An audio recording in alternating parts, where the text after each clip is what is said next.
గోయెనైనా కాకపోతిని పుణ్య చరితము పాడగా, పడవనైనా కాకపోతిని స్వామి కార్యము తీర్చగా, పాదుకైనా కాకపోతిని భక్తి రాజ్యము నేలగా.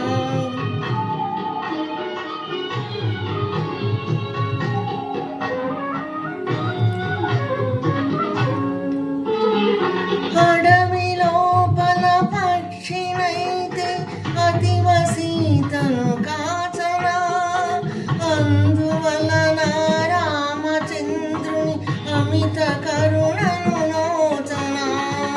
కడలి గట్టున ఉడతనైతే బుడత సాయము చేయనా, కాలమెన్నా రామభద్రుని వేలి గురుతులు మోయినా. రాయినైనా కాకపోతిని రామపాదము సోకగా, గోయెనైనా కాకపోతిని పుణ్య చరితము పాడగా.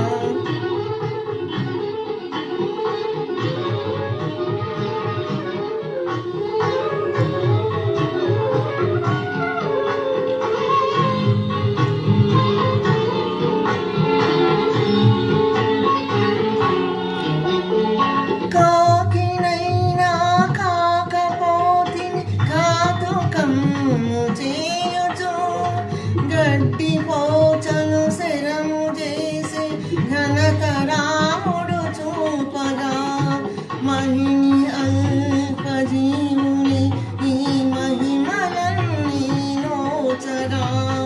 మనిషినై జన్మించినానే మత్సరమును రేపగా, మదమత్సరమును రేపగా.